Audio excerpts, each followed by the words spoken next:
Hello everyone, আসসালামু আলাইকুম। সকলকে all job news and education চ্যানেলে স্বাগত জানাই। চলে আসলাম নতুন একটি ভিডিও নিয়ে। ভিডিও শুরুর প্রথমে বলে রাখি, যারা আমার চ্যানেলে নতুন দয়া করে আমার চ্যানেলটি সাবস্ক্রাইব করে দিতে ভুলবেন না। যারা ইতিমধ্যে দিয়েছেন তাদেরকে জানাই অসংখ্য ধন্যবাদ।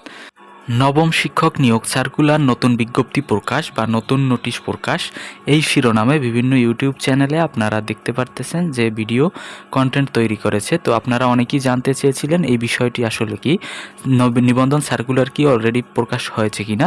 তো আমি যদি এক কথায় বলে রাখি, না, এটা হচ্ছে নিবন্ধন প্রকাশ হয়েছে, ব্যাপারটা এমন না।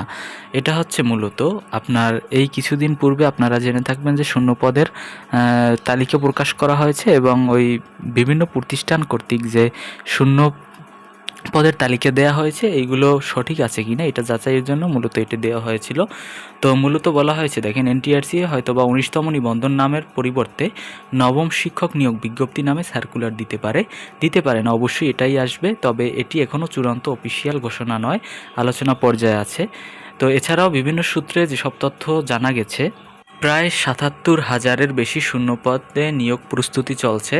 ই রিকুইজিশনের মাধ্যমে শিক্ষা প্রতিষ্ঠান থেকে শূন্যপদের তথ্য নেওয়া হয়েছে। পরীক্ষার পদ্ধতিতে পরিবর্তন আসতে পারে বলে আলোচনা হয়েছে। কিছু সূত্রে লিখিত পরীক্ষা বাদ দিয়ে শুধু এমসিকিউ ও ভাইবার কথা বলা হয়েছে, এটাই বাস্তব। তবে এটি এখনও অফিসিয়ালভাবে নিশ্চিত নয়।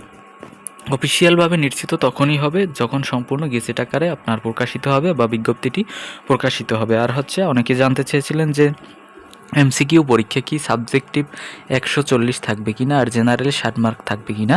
তো এই বিষয়টি দেখেন, এখন পর্যন্ত যেখানে পরিস্থিতি আছে সেটা হচ্ছে আপনার যখন নিবন্ধন সার্কুলারটি প্রকাশিত হবে তখনই বলা যাবে। এখন এমন একটি পরিস্থিতিতে চলে গেছে। তবে সুপারিশ হয়েছে নাকি 140 আর 60, এমনটি শোনা যাচ্ছে।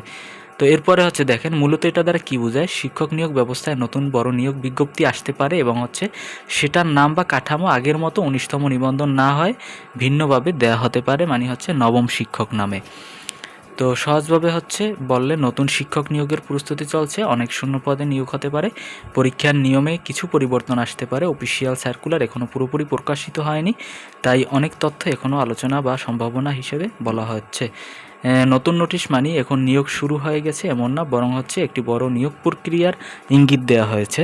তো যেটা মূলত যে উদ্দেশ্যে ভিডিওটা তৈরি করা, আপনারা জানতে চেয়েছিলেন যে নিবন্ধন সার্কুলার কি প্রকাশিত হয়েছে কিনা।